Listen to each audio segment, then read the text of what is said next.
Hi everyone, if you've just joined us, this is the Retina UK webinar. I'm just letting everybody in, but we will start in just a couple of moments. Okay. Welcome everybody, good evening. Welcome to this Retina UK information webinar. My name's Kate Arkle. I'm the Research Development Manager at Retina UK. This evening, I'm delighted that we're joined by Dr. Nikolas Pontikos from University College London.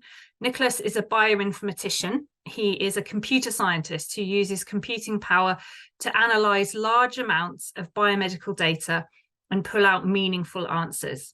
He's worked on the UK Inherited Retinal Dystrophy Consortium project, which was funded by Retina UK, and that examined vast amounts of genetic data from its participants to find new genes and mutations that cause inherited sight loss.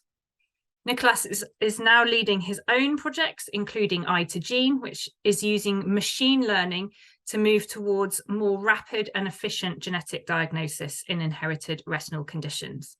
He's going to tell us more about that this evening. My colleague, Jane Russell, Communications Manager at Retina UK, is also here in the background to help manage your questions at the end. If you have a question, please type it into the Q&A box in Zoom at any time during the webinar, and we will ask the question on your behalf after Nico's finished presenting. So, Nico, over to you. Hi everyone. Nice to see you all this evening. Sorry, I'm just trying to get my presentation up. If you give me a moment, and while I'm doing that, I'll just maybe give you a bit more background. So yeah, I started working at the Institute of Ophthalmology in 2015, and I joined as Kate said, I joined the Retina UK Inherited Retinal Disease Consortium, which was a big consortium. Looking at finding the genetic cause of conditions which previously had been undiagnosed. So all these patients, the genetics data from all these patients had gone through the standard sort of genetics testing pipelines, but after even going through all these, they still didn't have a genetic diagnosis. So this consortium was really focused on identifying novel genetic causes. So I was helping a lot on the bioinformatics side. I was analyzing all the genetics data coming through. We were using what's known as next generation sequencing data. So we were sending all this data to get whole exome, whole genome. And that was really before the days that whole genome was like available in the NHS, which it currently it's only recently become. And so we through this consortium, which included London, Moorfields, Oxford, Manchester, Leeds, and have I missed any? Okay, I think that's it. And now I think it's expanded to more sites. Basically, we were able to pool all that data together and to identify the genetic cause of conditions which were previously undiagnosed. So while working on the genetics data, I got very interested in also what we could get from data in the clinic. So the clinical data that was coming from the doctors, and in particular the retinal scans. And those were not analyzed in any sort of computational way. They were just basically interpreted by doctors. And then that was translated into sort of clinical terminology, such as retinitis pigmentosa, for example, or Stargardt or whatever. And that we were losing a lot, I guess, of information in that process from the retinal scan. We were not really looking at them in a sort of in a quantitative way, right? So that gave me the idea to start looking at them in a more sort of computational way, and in particular with AI becoming a very important a very important area of research. I decided to combine the data coming from the clinical data with the data I was getting on the genetic side, looking at the whole genomes of these patients, and that led to the Eye2Gene project. So I've got some slides I'm going to share. I am having a one small issue though at the moment with my PowerPoint slides. So let me try and sort this out. My PowerPoint has frozen slightly, and that's because of, let me try and sort this out for you. 1 second. It's okay. We could always, I guess, try and manage. I could.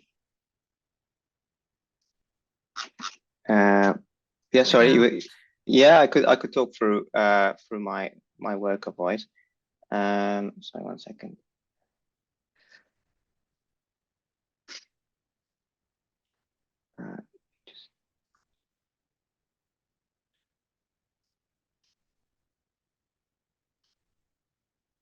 So I'll just say perhaps a little bit more about the UK IRDC. So that was a project that ran for a long time by Retina UK funding standards. It started in 2014, I think, Nico, is that right? Just before you joined it. Yeah.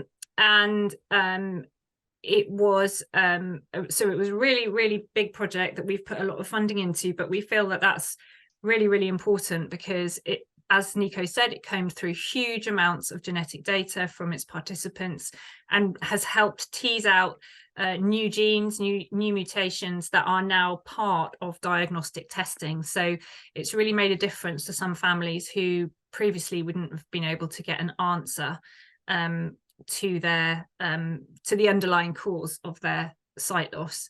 But that project was very reliant on computer power, on people like Nico writing bits of programming, I guess, to comb through all of that vast amount of data and come up with meaningful answers and work out what was just coincidence and what was actually what changes in the genes were actually causing a problem and what were just harmless. So Nico, are you good to go? Yeah, my screen's working now, right? Yes, it's perfect. Great. Okay, fantastic. Sorry, I was having an issue with OneDrive synchronization. Okay, so here's some slides. I'll talk. I understand. You know, I'll describe the slides as I'm going through as well. So yeah, my project's called I2Gene, and the title is AI-assisted diagnosis of inherited retinal diseases from imaging data, and specifically from retinal scans. My title slide has in the background examples of retinal scans, of various retinal scans that come from various patients who are affected by an inherited retinal disease. Inherited retinal diseases are caused by mutations in over 270 genes, a lot of which of these genes have been discovered through the Retina UK funded UK Inherited Retinal Disease Consortium that we're just talking about now. What I'm showing on this slide is some examples on the left side here of retinal scans of patients who have an inherited retinal disease. Underneath each of these images is the name of the gene which is affected in those patients. So inherited retinal diseases are monogenic disorders, which mean a single gene is affected in a patient.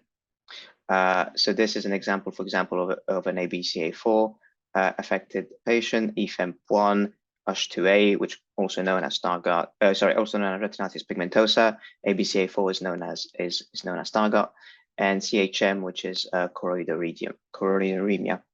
And on the right, what I have here is an illustration of the different cells in the retina, and in particular the photoreceptors, which are the cells which are responsible for sensing light. We've got the cones and rods, which most people have heard of. And what we are illustrating here is that some genes are very much expressed, preferentially expressed in some cells, and depending which gene is affected, these cells tend to be more affected, and this leads to very different patterns of degeneration, as you can see from these retinal scans here. And what we're interested in our research is to identify what are the genetic causes of these inherited retinal diseases, and in particular, the genetic diagnosis means identifying the disease causal gene. So that's what we mean. when we talk about genetic diagnosis. So I hope that's clear. Then this is a slide that we show to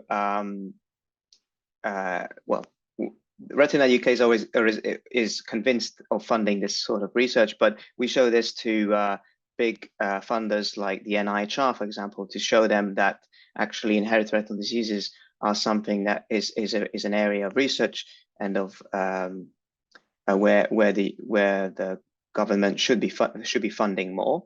And so this slide is really to illustrate the scale of the and the socioeconomic cost and impact in the UK of inherited retinal diseases. So there's around 30,000. This is an estimate because it's difficult to really know, but we estimate there's around 30,000 patients in the UK that have an inherited retinal disease.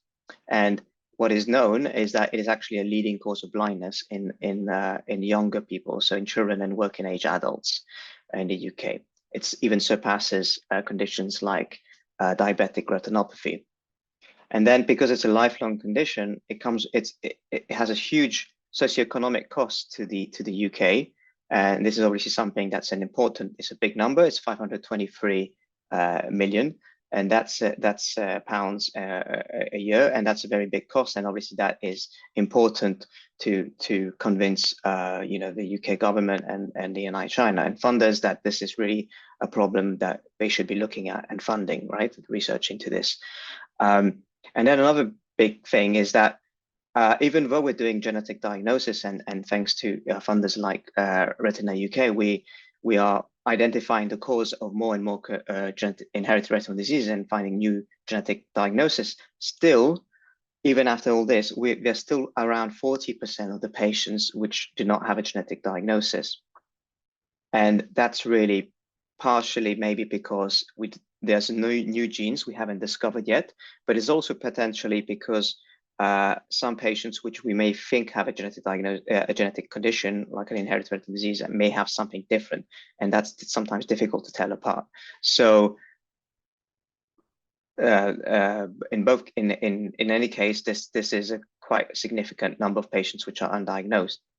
And then the other big thing is the time it takes to get a genetic diagnosis. Now, we know the NHS is under a lot of strain, and currently, the NHS is also transitioning into whole genome sequencing, as we mentioned, and this is adding additional time now to the time it takes to get a genetic diagnosis.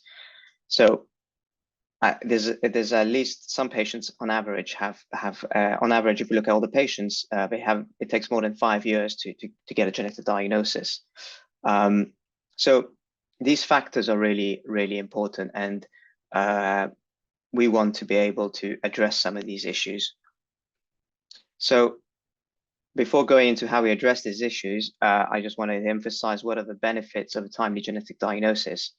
And most people who are attending this probably know this already, but I just wanted to reiterate this, that a genetic diagnosis is really important, for example, for family planning. So if you want to have a family and so on, it's important to know what are the risks of transmitting a genetic condition.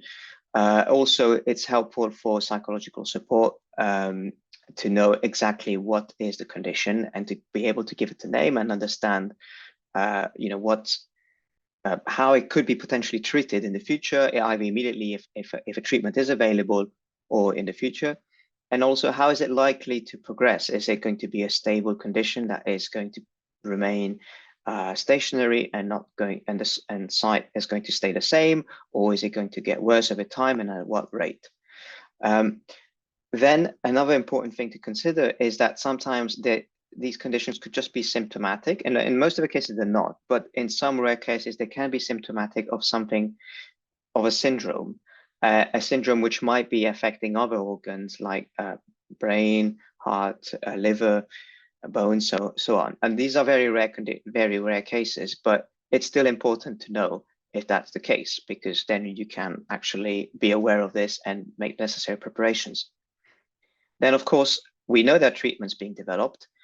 It's true there's not many treatments available yet. There's only treatments for, the only approved one right now is for the RP65 gene, but there are pharma is working hard on this, and people at Moorfields and in other institutions all around the world are working hard on developing treatments. So there's going to be a few treatments, we hope, becoming available in the next few years. So regardless, it's still even if you're not able to be treated right now, you're at least being if you know your gene, you can at least be recruited to a clinical trial for a specific gene therapy. So that's another reason why it's really important to know what your gene diagnosis is.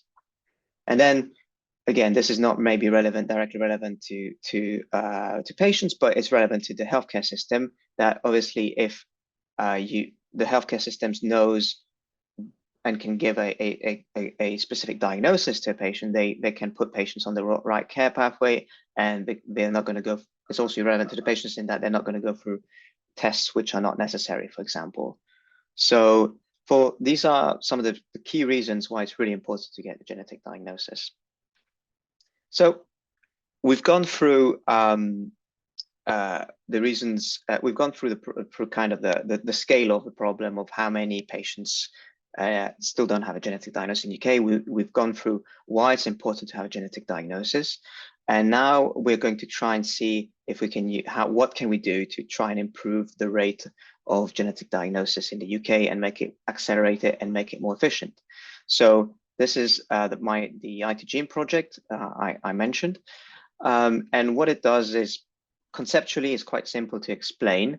You take retinal scans from patients, and here on the left, what we've got is examples of retinal scans. There's different types of retinal scans you can take. There's scans that look at they use different types of light, and they basically bring they highlight different features in the retina essentially. So there's an autofluorescence scan, for example, that can show really deterioration of the retinal pigment epithelium layer, which is a very important layer which keeps your photoreceptors healthy. These infrared scans, and then these OCT scans, which you might have heard of because these OCT scans are now available actually in high street opticians now. And OCT stands for optical coherence tomography. And basically what it is taking cross sections of the retina. So it's giving you a 3D view of your retina. So it's a very detailed view of your retina. So these types of scans, we feed them into an AI, IT-Gene, and then the AI gives you a prediction of what gene it thinks is causing the disease, the inherited retinal condition, and also recommends future steps, such as what type of genetic test to do and where to do your genetic test, for example. We're still working on what other information could be provided at this point. And actually, this is where I think we're working with Retina UK in getting designing a report which would not only be useful for the doctors, but potentially also provide useful information for the patients. Another way it can be useful, this is a bit more technical, but this is more for the people interpreting the results of genetic tests. A lot of the time, people that are interpreting genetic tests, they have different pieces of evidence that they need to fit together in order to come to a genetic diagnosis. So they have the information coming from the actual whole genome sequence, right? But they also have the information coming from the clinic, the phenotypic data coming from the clinic. So the retinal scans, the patient history, and so on. And they may have some data coming from from somewhere else, right? And so they need to kind of marry up this data in order to come up with a genetic diagnosis. And so a lot of the time, I mentioned the data that comes from the clinic initially, before we started this project, was just clinical descriptions like retinitis pigmentosa and Stargardt, which are just single words describing a very complex image, for example. So a lot of information was being lost in the process. So what IT-Gene is also going to help to do is to, if we give it the retinal scan, it's going to be able to feed that information into this sort of evidence-based framework for trying to identify what is the genetic diagnosis. So that's called a variant prioritization framework. But it's a bit complicated to explain, but we can talk about it after my talk. So that's the use cases. And now I'm just going to talk about the data that we used to train this IT-Gene AI approach. So the data we used is data of patients from Moorfields clinics in the specifically the inherited retinal disease clinics. Now, Moorfields has been working with patients, has been seeing patients since for now at least 30 years in the inherited retinal disease clinics of people that you probably know, like consultants you probably heard of, like Andrew Webster, Michelle McLeodys, Mario Misogi, and Omar Maru, and others previously that preceded them. And so there's quite a significant collection of retinal scans with genetic diagnosis labels that can be linked. And here, what I'm showing in here is 3 bar plots, and the three bar plots illustrate the 3 different types of scans that I mentioned. So the autofluorescent scans, the infrared scans, and the OCT scans. And then the individual bars indicate the amount of data we've got per gene condition. Now, what you can notice is that the first one, if you can read, is ABCA4, and that's Stargardt, and that is by far the most common condition that we find in the Moorfields clinics, and also in the UK, and I think globally it's the most common inherited retinal disease.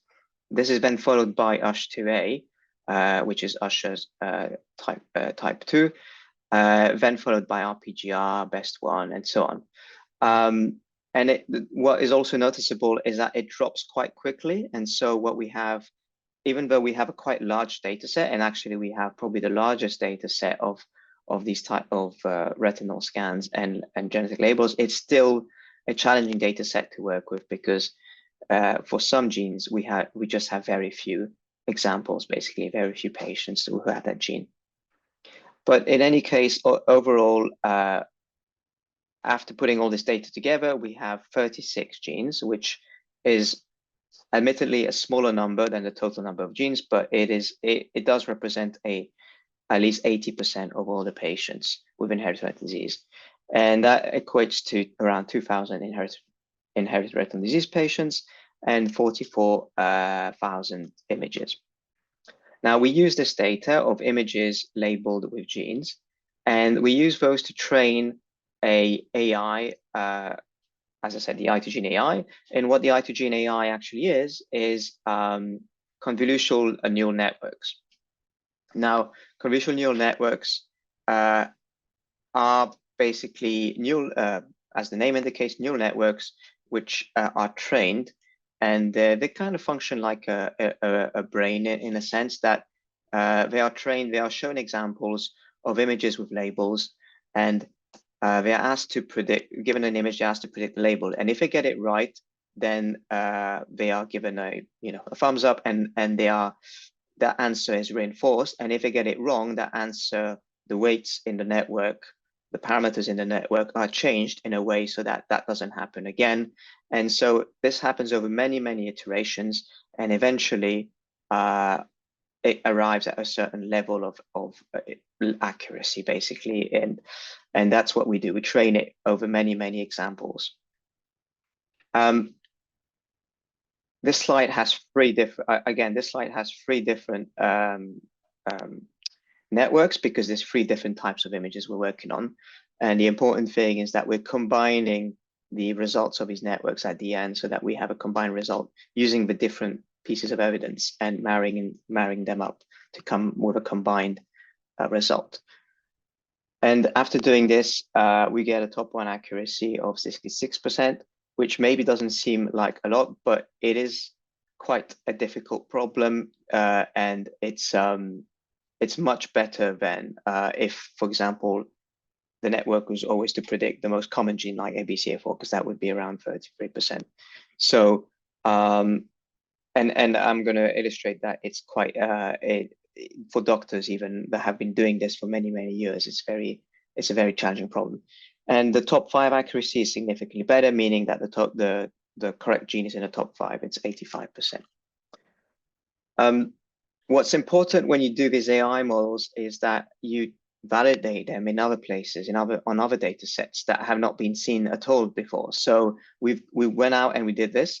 And so we reached out to collaborators in Germany, and in two other sites in the UK, one of which is part of the UK IDC, Oxford, but also Liverpool, that is a kind of a new site they're working on inherited retinal diseases, and also another international site, Sao Paulo, and we obtained pretty consistent results across. So that was fairly encouraging, that the IT gene is generalizing on data sets that it hasn't seen yet.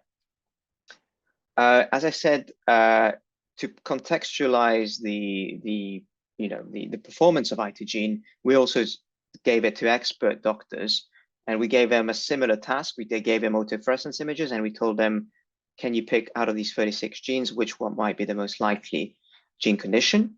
And so it was as I said, it's a very difficult task. They got a 32% top 5 accuracy, and on the same data, IT gene got 70%. So I'm not, saying this to make anyone doctors look bad, but it's just to illustrate that it's a very difficult problem, because these images can look very different, and there's not that many examples to learn from a lot of the time. Another really interesting, this is a bit more complicated, but what this is illustrating is that the similarity between retinal scans is something that can also be captured by IT gene. And it's actually, this is what's called a dendrogram. And if you can probably make out the blue, the green, all these circles here. And basically they're just showing you that genes which you would expect them to be close to each other, because they're phenotypic, they are similar in terms of the retinal scan appearance, they appear close to each other. So this IT gene is doing that, and it's showing that it is doing what we expect it to do in terms of grouping these genes together. But that's also really interesting, because a lot of these genes actually that I'm showing, which are the labels around the circle here, they are actually new genes that we didn't use to train IT gene on, and how IT gene was still able to identify groups and similar phenotype, similar retinal scan appearances. So that can be, we think that can be very useful, because if you have a patient that is undiagnosed, we do not know the gene, well, we can find, maybe in an automatic way, we can find another patient in another hospital somewhere else in the world that has a similar retinal scan in a completely sort of automatic way. And so we can match these up. And the reason why it's useful to match these up is then this gives us more power to identify a potential new gene diagnosis, basically. So the more, usually when you discover new genes, it's not enough to just have one patient. You need 1, 2, 3 more patients, and if you can find some other unrelated patients as well, that's even better. And then that allows you to basically put these together and then start looking at the differences in the gene and try and identify genes where there is, for example, more genetic variants that you would expect, and that helps you identify new genes. So that's something that previously has been done in a sort of more manual way, but now we have the potential with IT gene to do this in a more automatic way to match patients. This is again, apologies, this is quite a technical talk, so this is a bit technical slide, but I will explain what it's about. You don't need to understand the details of this, but one of the challenges we're having with IT gene is that and in general with inherited retinal diseases, they are very rare conditions, right? And when you start looking at individual genes, you might end up with only like 5 patients in the UK or something like this. So this is very difficult for an AI system to learn from, right? Because we all, like an AI system, like a human, like anyone, we learn from examples. So if you only have 5 examples of something, unless it's something that's very different from everything else, it's very difficult to learn from. So one way we're trying to address this is by generating synthetic data. So people may have heard of generative AI now, which is something that's very topical. That's being used on the news. We talk about ChatGPT and being used for generating text and also for coming up with maybe completely new images. Well, we're using it to try and combine existing images and produce new images which are of the same type, so of the same potential gene diagnosis, but are slightly different. And we're hoping we can use these images to train the AI and to create more examples that the AI can learn from, basically, so we can better train the AI. So that's something, this is what this slide illustrates. And what these images are examples of retinal scans which have been synthetically generated. Another thing which I'm working on, and this is more this is more relevant for clinical trials as well, is to identify the actual features in these retinal scans, like the pathologies and so on. For example, we talked about the RP, the retinal pigment epithelium. We talked about the photoreceptors. Well, if we can identify the regions where the retinal pigment epithelium, for example, which is a very important layer in the retina, which basically helps maintain healthy photoreceptors. If we can identify regions where that layer of cells is losing its thickness and is deteriorating, that's going to be very important as well. And being able to identify patterns of deterioration between different conditions in a sort of more directed way, so that we can tell the computer exactly what to look at, that's going to help us not only diagnose disease, but it's also going to help us monitor progression over time. And in particular, in the context of clinical trials, that's really important, because when a new drug is tested, we really need to look at the pharma companies are looking at things in a very quantitative way to see whether their drug is working or not. So we're developing algorithms that can do that as well. So automatically measure, for example, ellipsoid zone loss or RP loss, retinal pigment epithelium loss, or photoreceptor degeneration, and see and quantify this across time points.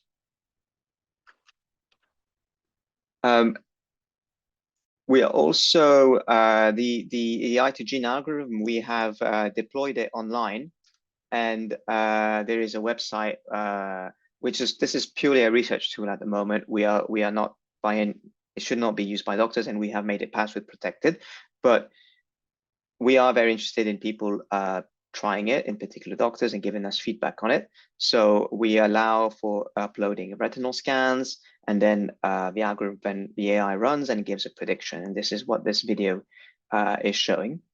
So if you want access to it, you can email me on my email n.pontikos@uclac.uk. Kate can provide you my email if you want. So we've deployed a demo version online, and we've also got a system for transferring the scans as well, which is more relevant for working across multiple sites that want to share their retinal scans for us, for example, in the UK Inherited Retinal Disease Consortium. It's also a website that could allow for sharing of genetic data as well. Great. So I'm going to just wrap up, and then we can talk and answer. I can answer questions. So just to summarize, we've developed an AI that can predict the most common causes of inherited retinal diseases to an accuracy of over 80%. And it can also identify phenotypic similarity. And what phenotypic similarity just means is just retinal scans that look similar in a completely automated way. But we need to do more work. We need to get more data, because a lot of the time we only have very few cases to train our AI on. And we also need to, what we really need to do if we want to make this into something that can be used in the clinic, is to do more work on the regulation side of things. And that's what we're currently working on. And we're trying to get funding to do that, so that we can start trialing it in clinics and see how it performs, and also how well it's received by doctors and by patients. And we're hoping that once this is developed, we can then deploy it in more sites. And this can mean that patients that, for example, were seen in a hospital or in a clinic where they didn't have any expertise in inherited retinal disease, well, they can be seen by this eye-to-gene AI, and they can receive that type of expertise that would only be available in very few sites in the UK, such as Moorfields, Manchester, Leeds, Oxford, and so on. But we're hoping this can be made widely available. So there's a website for the project, which is very easy to remember. It's www.itgene.com. You can go and have a look and have a read a bit. We've designed it for patients, so it should be quite, hopefully, understandable. There's also a web form there that you can fill in, and you can, if you want to stay in touch, you can contact us. We're always looking for patients who are interested in joining our patient advisory group. So please do reach out if you're interested. And on that, I'll just want to thank everyone who's been involved in the project. In particular, I want to thank all the patients and their families who've consented to this research and to sharing their data and allowing us to do this work. And really hope that we'll be able to develop something that will be useful for everyone in the future. So thank you very much. Thank you so much, Nico. That was really, really interesting, and a fascinating insight actually into how exponential AI could make our progress. And I was particularly fascinated by the sort of generative synthetic aspect, that AI could almost start teaching itself by generating images from what it's already learned, and then improving its accuracy over and over again. It's such an important project, because we hear over and over again from people who, as you say, are having a really hard diagnosis journey, have been seen in a hospital where the expertise doesn't exist. The ophthalmologist perhaps hasn't got the confidence in terms of ordering the right genetic test and going through things like that. So the idea that there could be something down the line that will make that so much easier, I think is absolutely music to our ears. Realistically, what do you think? I love the collaborative nature. I love the fact that you've got all this online and people can upload scans now. Clinicians can have a look and upload scans and things like that. How long realistically, though, do you think before it might actually be usable in clinic? So we are applying for fund. So it has to go through, medical devices have to go for a pretty strict regulatory process to ensure that they are safe and efficacious and cause no harm and so on. And also in the context of the NHS, they also have to be shown to be cost effective as well for the NHS. So we are applying for funding to do that now, because this funding is going to go until the end of next year. And by then we'll have a product which will be pretty finalized. The next phase will be another 3 years of funding, which we hope we are able to secure. And that's going to be a product development funding. And it's going to allow us to work with regulatory experts in completing all the documentation that we need to do in order to apply to a notified body like the British Standard Institute in order to get this CE mark or this UKCA mark, basically. So we're looking at another 3 years after 2025, basically after 2024. So I think by 2028 we can have something that maybe can be start being used in clinics. Obviously, we're going to be internally piloting it as part of our trial, and that's what the next round of funding is going to allow us to do. Mm-hmm. But in terms of being used in clinics across the country, I think 2028 at least.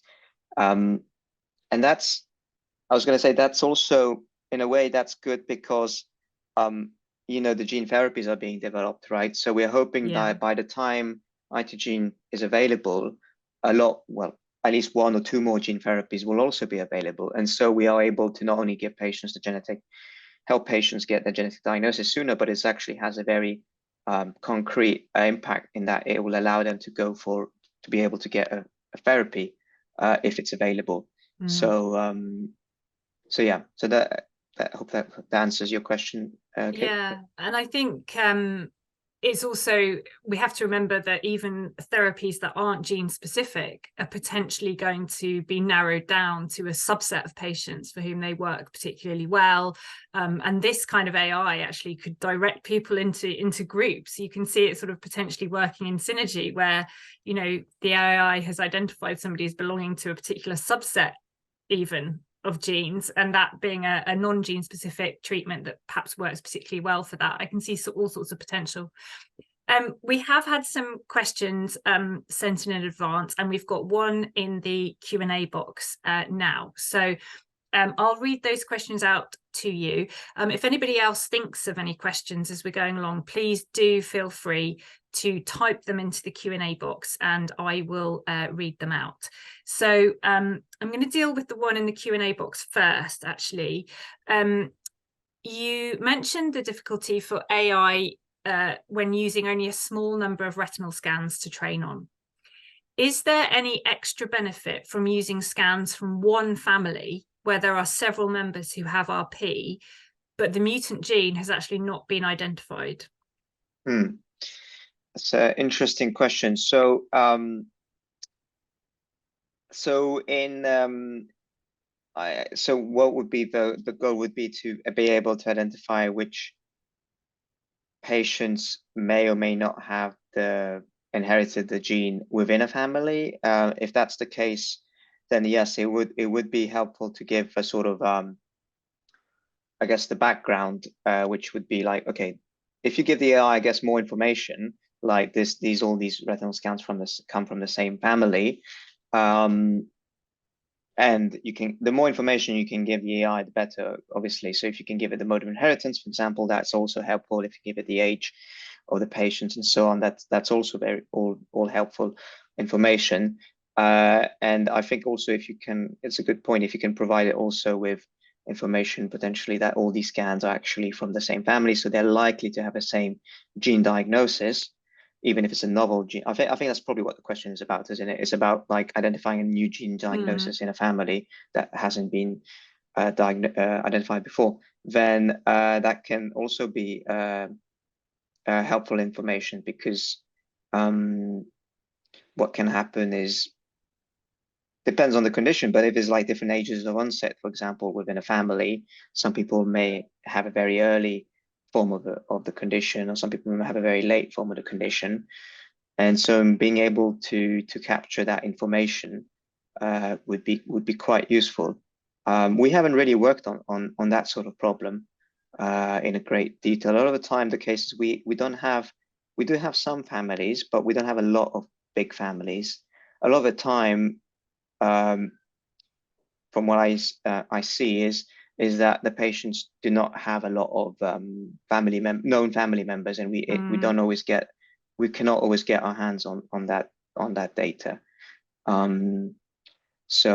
But yeah, to answer the question, it would help if we were able to get big families and retinal scans from all the members, of course. Yeah, I'm going to jump in with my own question. This makes me think a little bit of the RP17 kind of family. So you've got groups of people that can ITA support that in any way, or is there any synergy there at all in terms of, because you've got quite large families there, or large groups of people with Yeah, so if you were to it could help in finding another. So if you didn't know it was RP17, for example, and you wanted to find another family in the world that had a similar retinal phenotype, then yes, it could help for that. Okay, yeah. Or it can also help if you know it's RP17 and you want to find other families in the world that do not have the RP17 genetic diagnosis yet, but might have it. Then yes, it can also help with that. You can also try and identify these patients. I think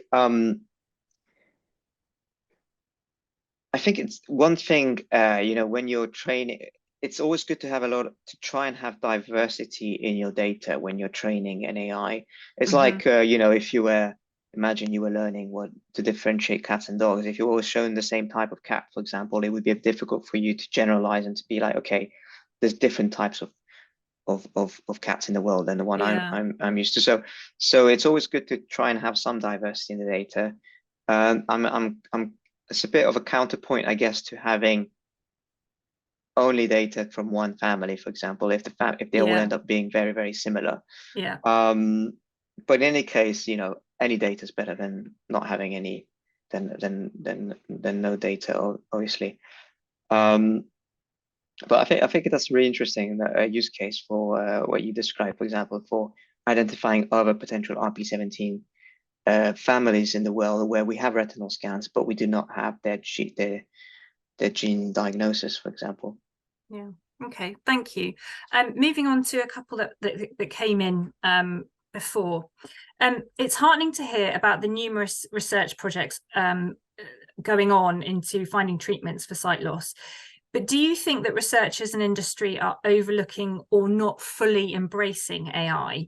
Should AI experts be more routinely integrated into research teams? Yeah, I certainly think that multidisciplinary research is the strongest type of research. And it's really important to bring in different ways of thinking and skill sets when you're trying to solve any sort of problem. And I think, AI is going to, and more generally, like computational approaches to analyzing data are becoming more and more prevalent. So uh, obviously, is the field moving fast enough is I guess is the question. I think it is moving in the right direction. It potentially could be moving faster if there was more push to these type of approaches. I mean, all these approaches rely on sharing of data and knowledge. And if we're able to start building these big data sets and help and sort of encourage people who've been working on different problems to start working on this problem, then I think that would definitely be, that's what we need, really. I think. Yeah. Okay. But I think doctors are very receptive now to AI. From at least the doctors I work with. I'm not. Again, I don't know. Yeah. It varies, doesn't it? I guess if Yeah. you're a researcher and a clinician, if you're a That's clinician true. scientist, I guess you have more exposure to the potential of tools like the one you're developing.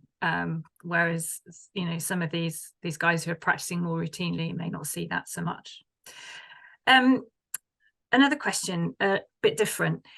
Is it possible for AI to help in any way for people to continue to work in jobs to do with statistics and maths and related fields that are very, very screen-based jobs? My son is a statistician and is losing his sight rapidly. Can AI help? I guess, is this a bit more around assistive tech and AI in assistive tech? But I guess as somebody yourself who must work with screens all the time, you can see the challenges that people have if they've got sight loss and want to work in this area. I mean, it's something I've wondered about myself as well. What would happen to me, because my work is so much computer based? What would happen to me if I couldn't see? Then I mean, well, I guess I would have to rely exactly as you said on assistive technologies like screen reading or yeah, a lot of it would be. I'm hoping, and I mean, yeah, we're hoping that brain-computer sort of interfacing is going to be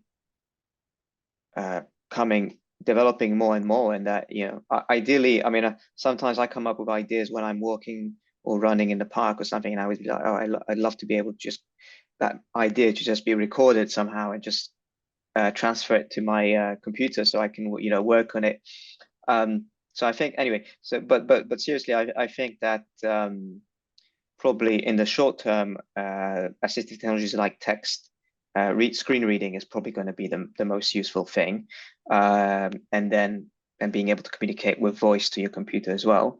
and hopefully we'll even get like more even sort of a brain computer connect link to be able to, yeah, you not even have to speak maybe at some point. Yeah. I guess right now it's a difficult challenge to overcome. It must be really frustrating if you're currently working in these fields, Yeah. and I guess at the moment there isn't that technology that can necessarily bridge that gap, is there, between a visual stimulus, a visual data, and your work. So not an easy one to answer. Got one about a particular condition that came in previously. Is there any research into the possible genetic links to myopic macular degeneration? So myopic degeneration is usually not a single gene disorder like an inherited retinal disease. It is a multi-gene condition, and I think the biggest risk factor is in the gene RMS2, I believe, or what, that's one of the genes. But yeah, it's usually linked to multiple genes and genetic variants in multiple genes, not in a single gene. So it's a bit harder to necessarily pinpoint what is the genetic cause of a specific myopic degeneration.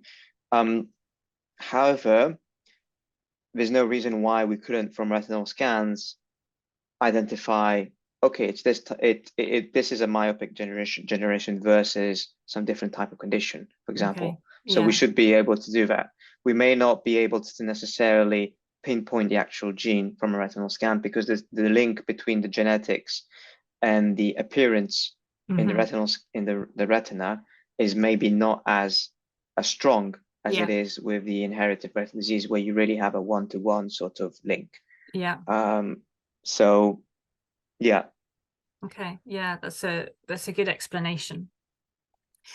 We've got one more in the Q&A box, and actually I think that's quite nice timing, because we've just got a few minutes to go and I've got a little bit to say before we finish. So this is a little bit more of a comment, and I guess we can both contribute to this, Nico. Our daughter was diagnosed with RP several years ago. My wife and I went with her to Moorfields in 2018 for genetic testing. Unfortunately, up till now, our daughter's RP cannot be traced to any particular genetic fault.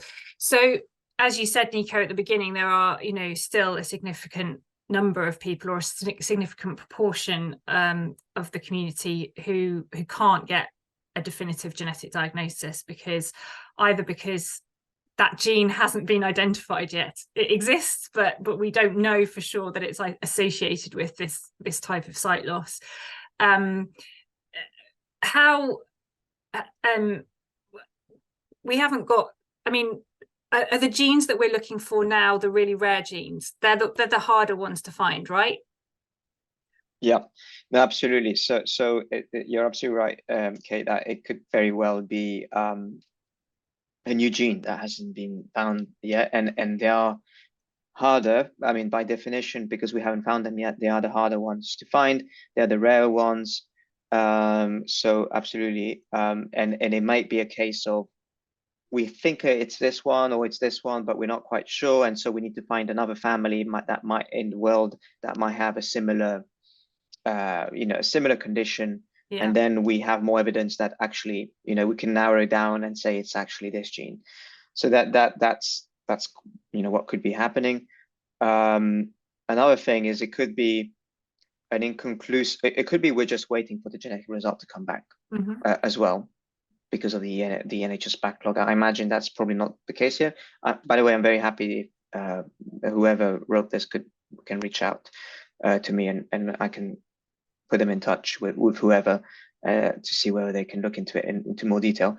Another thing that could be happening is sometimes we get inconclusive genetic results either because it's a new gene that we don't know about yet, or we have multiple answers in multiple genes that we know about, but we don't know which of these genes to pick.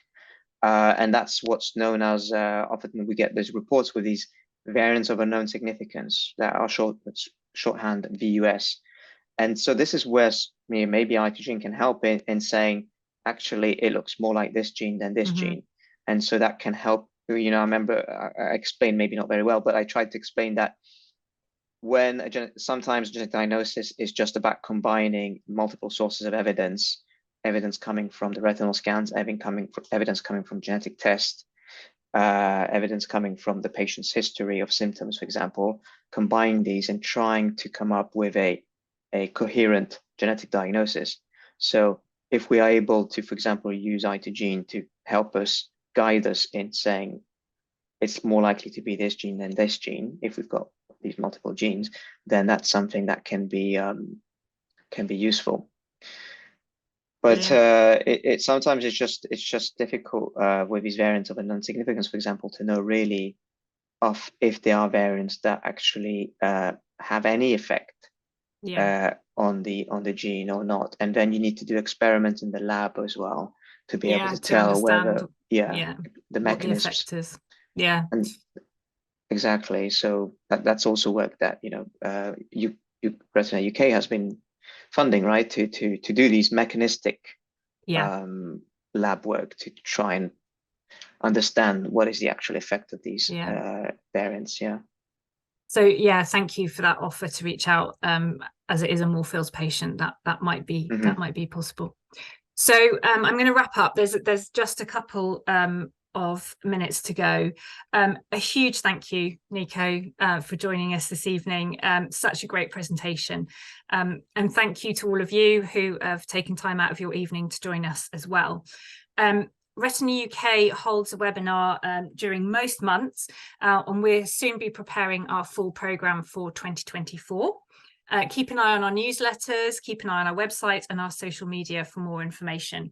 We are going to hopefully be kicking off 2024 with a webinar on the 25th of January, where we're hoping to be joined by a young man living with Stargardt disease and his mum. He's currently taking part in a clinical trial, and we want to hear about their perspective on clinical trial participation and talk about some of the issues around that. Retina UK is a registered charity. We receive no government funding, so we totally rely on all our wonderful supporters to enable us to do our work, to raise the funds needed to invest in groundbreaking research. There are lots of ways you can support us. If you're interested in taking on a new challenge in 2024 and you'd like to try a challenge event for fundraising, or you fancy organising your own event, please get in touch with fundraising at retinauk.org.uk to find out more about how we can help you. We'll be sending out an email over the next couple of days, which has details of where you can re-watch or listen to tonight's webinar, and details of how to book onto other events. We will also be seeking your feedback on this evening. Your feedback is really important to us as it helps us to shape future events. So once again, a huge thanks to Nico. I hope you all enjoy the rest of your evening. Goodbye. Thank you very much. Take care, everyone. Thanks. Thank you. Thanks, Bye. Kate. Bye.